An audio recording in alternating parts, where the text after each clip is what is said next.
So you're thinking about maybe buying a home, trying to decide if maybe you should buy or market's kind of crazy right now. Maybe you should rent. Well, in this video, we're going to talk about the differences between buying and renting and let you decide which one makes the most sense for you. So stay tuned.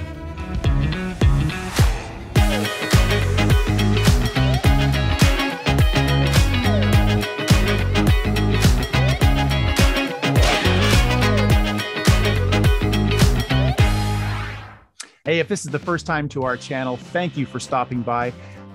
Do me a huge favor, hit that subscribe button down below. We really appreciate you doing that. And while you're down there, hit the like button, leave us a comment. You know, we cover everything on this website, living in Olympia, from real estate to restaurants to recreation and everything in between. And we really appreciate you watching. And so let's get started. So in this video, we're talking about the difference between buying and renting a home. And I just wanted to give you some ideas here to think about. Now, this is super quick math. This is nothing this is nothing chiseled in stone by any stretch of the imagination. We're going to be just kind of estimating a lot of stuff here, but we want to just go over the difference between buying and renting and look at the impact that might have over the next 5 years. So what we're going to start out with here is looking at buying a home. Now, what we're doing is we're typically looking at a $450,000 home here. It's kind of the average price right in the Olympia area. We're assuming that you can do a 3.5% down FHA loan. Maybe you're a first-time home buyer or something like that. So 3.5% down FHA loan, and that equates to around $16,000 down payment. So that's what you would need to come to the table with. Plus, we're probably going to be with FHA. You're going to be looking at a mortgage insurance premium that can be financed into the loan, and that's going to be around $8,000. So all in all, just round numbers here, $450,000 home, you're going to be looking at a final loan amount of around $442,000. So that's what we're starting with. Now we're just going to take 5.5% interest right now.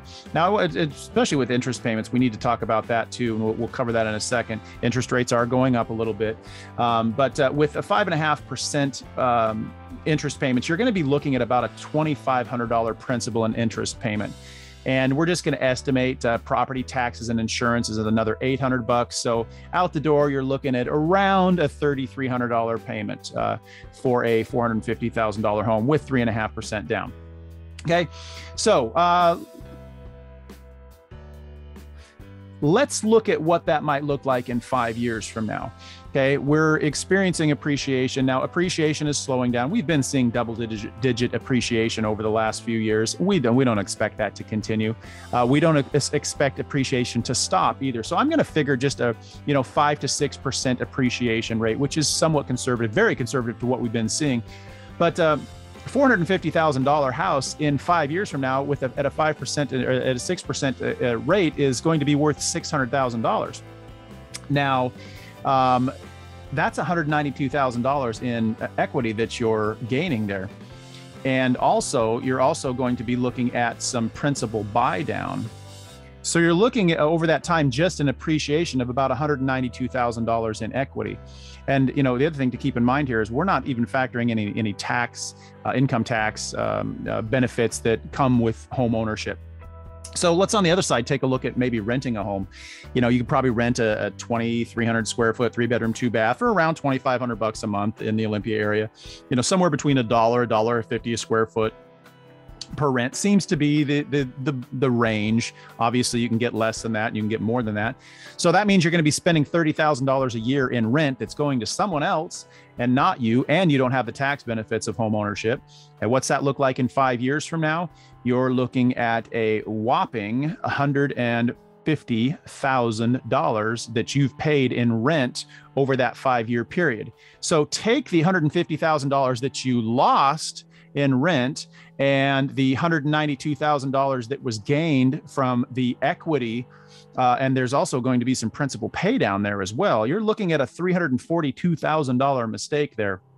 Taking into account the appreciation and you're not going to get a ton of principal buy down over that first 5-year periods, because as you know, with a mortgage, most of your payment in the beginning are going towards interest payments, but you will get some pay down for sure. And we're not even including that. So you've got $192,000 in appreciation and $150,000 going the wrong way in rent. That's a $342,000 mistake there. So just to kind of put that into perspective a little bit, and something for you to think about, there's calculators online that you can look at, but this is a big financial decision, whether you're looking to rent or buy. I know there's the thing with the down payment. Obviously, there's some ways that we can help with that, with gifts and things like that, different types of loan programs, grants, things like that out there. So it's definitely something that you could look into and learn about and educate yourself about, because this is a big life-changing decision. So hopefully that helps you come up with some ideas and gives you something to think about there. As always, thank you for watching, and we will see you on the next video. Take care. Bye-bye.